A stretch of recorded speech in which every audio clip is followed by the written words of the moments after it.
Hey, what's up guys? Silky Crisp here, and today we are playing a smoothness playlist that I created, and I've been using this for a long time. It's 15 minutes long. You can see what the tasks are right here. If you want to use this same playlist, just copy this code here, which I will put in the description. You just go to online playlist, paste that code right here at the bottom, and that this playlist will pop up here. You just got to look for Silky Crisp Smoothness, and there it is. Click play, you're good to go. And then you can also download it if you want it to be a local playlist. Okay, so I've got a mix of smoothing your wrist and also smoothing your arm, and a little bit of up and down as well to smooth basically your wrist, your arm movements, and also your up and down movements. And you can adjust these amounts if you want. I like to keep smoothness playlists around 10 to 15 minutes because I typically will play them every day at the start of my routine because it's a great way to warm up. And you make sure that you're just consistently practicing smoothness. But in this video, I'm going to talk out loud, basically through my thoughts, what I'm focusing on, and talk a little bit about the technique that I'm using to get smoother aim. So hopefully this is informative for you guys. I know that I would like to put out more highly edited stuff, but I just don't have a lot of time this week to make a video. So I think this might be a good way to get a lot of information out there. It's a little bit easier for me to make as well. Anyway, so this first scenario is called Smooth Your Wrists Easy. And it's really just focusing on your wrist movements. You can see that I'm not moving my arm hardly at all. And if you want extra practice, you can actually increase your sensitivity higher and really focus on making smooth movements with your wrist. And you'll notice that all of the scenarios that we're about to play are actually pretty easy. And I do that on purpose. So if a scenario is very difficult with a small target that's really unpredictable, you spend a lot of your mental energy just trying to keep up with the bot's movements, and you're constantly trying to get back onto target instead of just focusing on making smooth movements. So these easy scenarios make it very easy for you to just focus 100% of your energy on making smooth movements. Now my forearm is not fully planted in this scenario, but it is a little bit heavier than if I were to try to be gliding with my forearm, which you'll see in the next scenario where we're using a lot of arm. And don't really worry about your score, just literally work on the technique of smoothness. Don't worry about what your score says. We don't care about if we're on target. What we're really caring about during a smoothness playlist is how smooth our movements are. Okay, this one has a lot more arm movements, and I adjust my arm just slightly to the left because I know that the bot will immediately start tracking right as soon as the scenario starts, and then it will track back left at a predefined spot as long as you're on target. And you get extra points in this scenario, although I did say that you shouldn't care about score, but you do get extra points in this scenario if you are closer to the middle of the target. And what I'm focusing on is keeping an even amount of friction across every single part of my body that's touching the mouse pad. So my forearm is touching the mouse pad from about here to here, and then my palm is touching the mouse pad here, and then I also like to keep my thumb and my pinky finger all on the mouse pad. I like that extra friction that I get from my thumb and pinky finger. I use a relaxed claw grip. It doesn't look like it from the camera angle, but it is a claw. It's just really relaxed, so it kind of looks like a palm. But you can also, with this scenario, you can start in different starting positions. So you can start like over here and work on arm movements from this angle, or you could start here and work on arm movements at this angle. It's also helpful sometimes to maybe lower your sensitivity quite a bit so that you can really focus on smooth arm movements and using your entire mouse pad. But again, my forearm is not planted at all, and I want to keep an even amount of friction across everything that's touching the mouse pad. You might try to slightly pick up your mouse pad as well. Sorry, pick up your mouse as well. Just a tiny bit, because you don't want very much downward pressure on your mouse pad. You want to keep a very light gliding kind of feel as you play this in any smoothness scenario. The thin gauntlet is going to be a mix of wrist and arm. You want to use these in sync And a big helpful hint that I've heard, or maybe I came up with it, I can't remember, is if you're trying to be smooth, just turn your hand. Just turn your hand. Especially for wrist movements, all you gotta do is turn your hand or turn your wrist, whatever makes sense for you. But basically what I'm saying is, like, picture the mouse in picture your hand moving the mouse instead of like wrist movements. It's more of like turning the mouse itself, turning your hand itself, like you're turning a knob.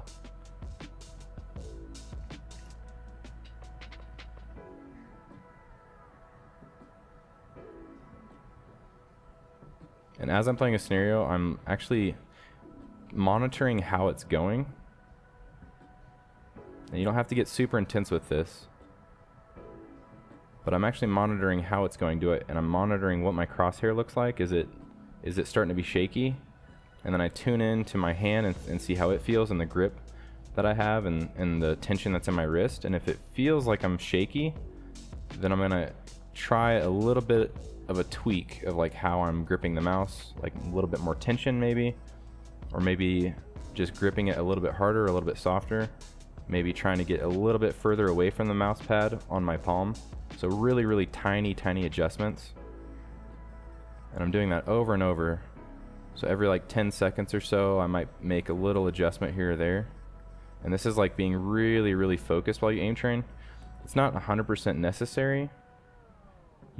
Because this is a mechanical skill, you're just gonna get better at it over time anyway, as your subconscious mind kind of learns through trial and error and starts building those neurons in your brain. But if you really want to maximize your time, it helps to be really focused and make tiny nuance adjustments like that.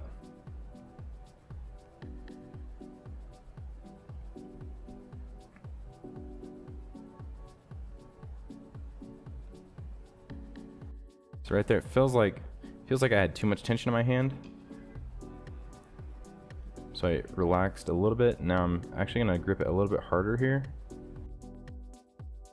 because it's a tinier target. It feels like I can have more precise control with a little bit more grip strength placed into the mouse.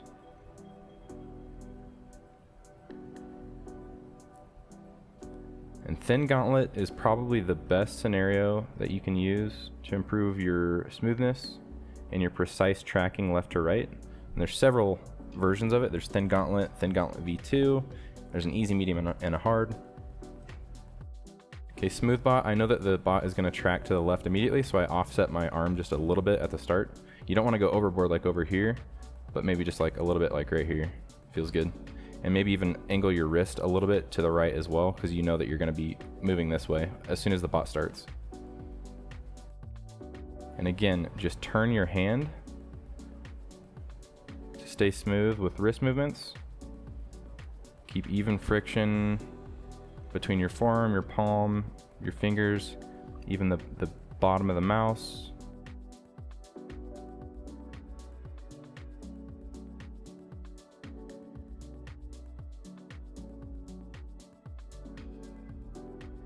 I have to raise my shoulder slightly from how I sit to make sure that my forearm does not plant hard on the mouse pad, but that my forearm can glide easily on the mouse pad.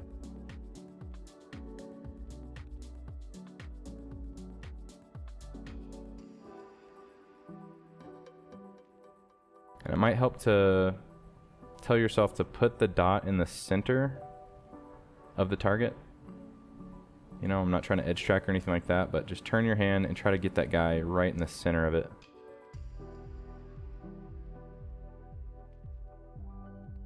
Feel free to take breaks whenever you need, for as long as you need. It's not a race to, you know, get as many scenarios in as possible. You want to get high quality reps. Even if you're kind of mentally exhausted, it helps to take breaks as well. I would like to make some more aimlab playlists. I just have not really played that much aimlab, and it's really hard to make routines and just deal with their UI a little bit. So I'll get better at it, but I know that more people do play aimlabs than kovaaks, but I just prefer kovaaks personally. Actually, I prefer aimbeast the most. If you guys play aimbeast, shout out. But kovaaks has just been, it's just had the most scenarios and routine's already made for it, it's easy to just keep going with it. Okay, so right now the muscle underneath my shoulder blade is actually kind of tight, so I have to adjust the way that I'm sitting a little bit further back so that stops happening. But I don't want to give up staying on target just to adjust my posture. So I gotta do it quickly, but I do know that for about half a second while I adjust my posture, like, I might get off target.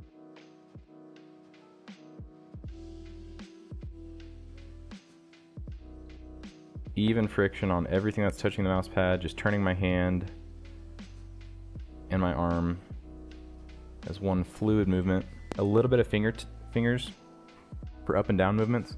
I like claw a little bit more than fingertip personally, just because when I play claw, I can actually pull the mouse into my palm, and I can use my palm as a way to slow down the mouse even further and get really, really fine micro adjustments up and down.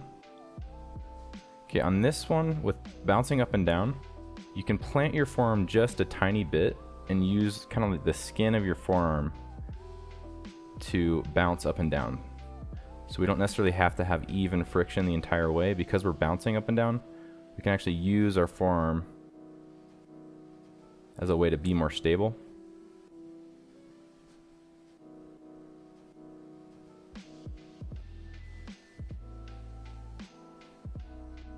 And then if you're trying to go for a high score, something that helps is picture how large the target is and then look at where it's going to bounce off the floor. And you don't really need to move your crosshair in the center of the target the entire time. You can do a little bit of edge tracking at the bottom.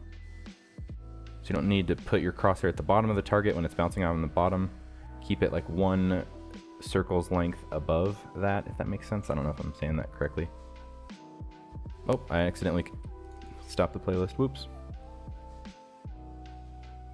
What I'm saying is, like, the target probably takes up around this amount of area, and then when it's bouncing off the bottom, you can just keep your crosshair at the top of that so that you can react as it bounces up instead of like tracking the target all the way to the floor for a little bit extra score.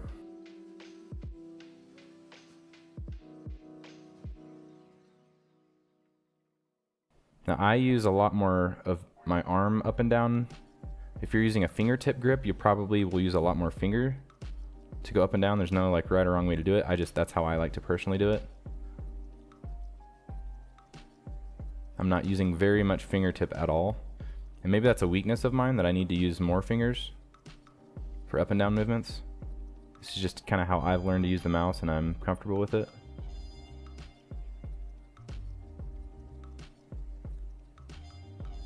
I feel like the Bob Ross of Kovaaks right now.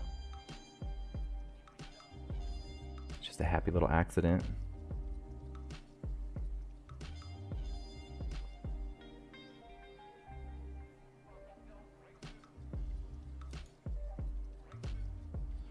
Something I like to say to myself while I'm playing tracking scenarios, it sounds stupid, but I just tell myself, put the little dot in the big dot.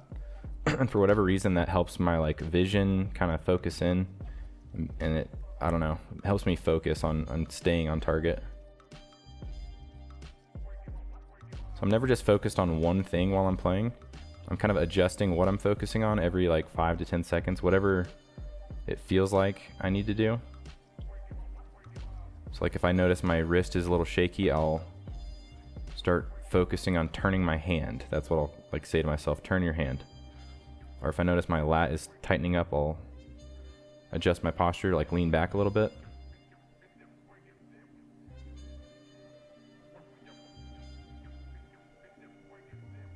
But again, that's not 100% necessary for you to be this intense with like what you're focusing on while you play. A lot of people are really good and they don't think about much because they kind of just direct their attention to do the best they can, and your brain kind of just learns through trial and error how to get better. And oftentimes you can get in the way with your conscious thinking rather than just letting your unconscious kind of just flow with it. If you guys are more interested in, if you want some more information on kind of that concept, the inner game of tennis, inner game of golf, I think the author's name is Timothy Galloway. It's a great book to read. He's got several books on the subject. Which talks about just basically directing your attention to what you want to accomplish and then letting your body kind of just take over. And this has kind of been proven. I don't have a specific study that I could link, but I have heard that having an external focus, so like focusing on the target itself or focusing on keeping your crosshair inside of the target, is maybe a better way to get a high score rather than like tuning into the feelings in your hands and in your shoulder. But I think it's a good idea to do all of it. So as I'm playing, maybe I'm tuning in my shoulder a little bit here and there. Maybe I'm focusing on the target itself. Just not 100% always doing the same thing every single time. So even if you play the same scenario 10 times, you can add in a lot of variety, which helps you improve faster, purely through what you focus on, not just like changing the scenario or not just changing your sensitivity. Okay, so this one is a little bit more of an arm movement. So again, I'm going back to focusing on keeping even friction across all parts of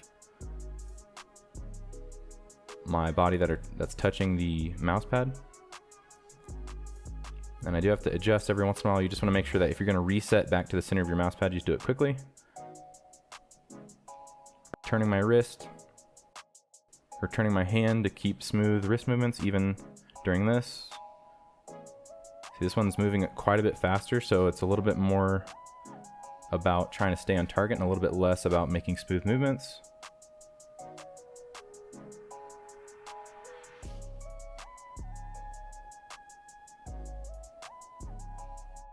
And you want to use all parts of your mouse pad, not just the center. Stretching out, doing little shrugs, trying to keep loose.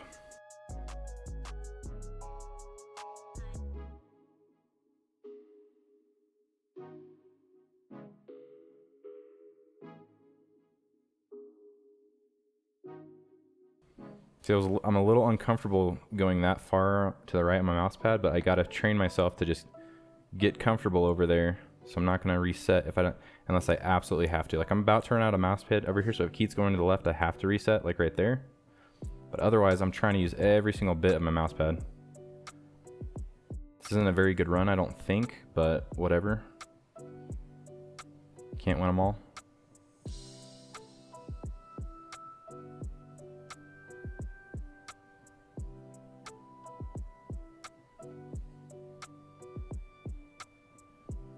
Right there, my lat was really tight, so I had to adjust my posture slightly. You probably can't see, but I had to lean back a little bit.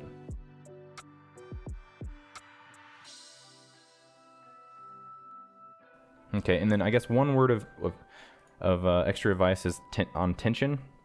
I like to keep an even amount of tension, so I'm not just completely 100% relaxed. And I'm also not death gripping my mouse. I try to keep an even amount of tension in my hand and my wrist. On a scale of like 1 to 10, it's maybe at like a 3 or a 4, maybe more like, maybe like 2 or 3 is probably better. And I don't want my tension to fluctuate from like 2 to a 6. I want it to be around a 2 to a 3 pretty much the entire minute that I'm playing a scenario. Besides that, I don't know that I have any more thoughts on how to stay smooth. There's a lot of other playlists that you guys can try out. Let's see, what else do I have?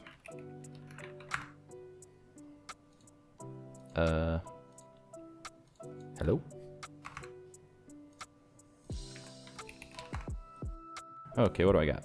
Smooth tracking from Low Gravity 56. He's got a couple playlists. Pure smoothness 1x1. I made a smoothbot playlist. I can maybe go over that in a different video. Feel free to copy the code if you want. It is uploaded. This helped me get I think we'll take Nova. I think they just changed the score, so I'm back to Grandmaster on that one. Smoothness and precision. These are all locals, so I don't have the codes for them, but there's a lot of smoothness playlists out there. Anyway, I suggest doing smoothness at the start of your session because it's easy, so it's easy to kind of get in the flow of aim training. It feels satisfying to constantly be on target and get that feedback. And you only need to do maybe 10 to 15 minutes to start. If you feel like smoothness is really like something that you're struggling with, feel free to change the amount that you play each of these scenarios, or just play the playlist multiple times. And hopefully you guys enjoy this style of video. This requires a lot less editing for me and planning out, and if you feel like this has been helpful, please drop a like, maybe comment whether or not you want to see more of this or specific playlists that you would like me to go over. And anyways, thanks for watching, guys. Peace out.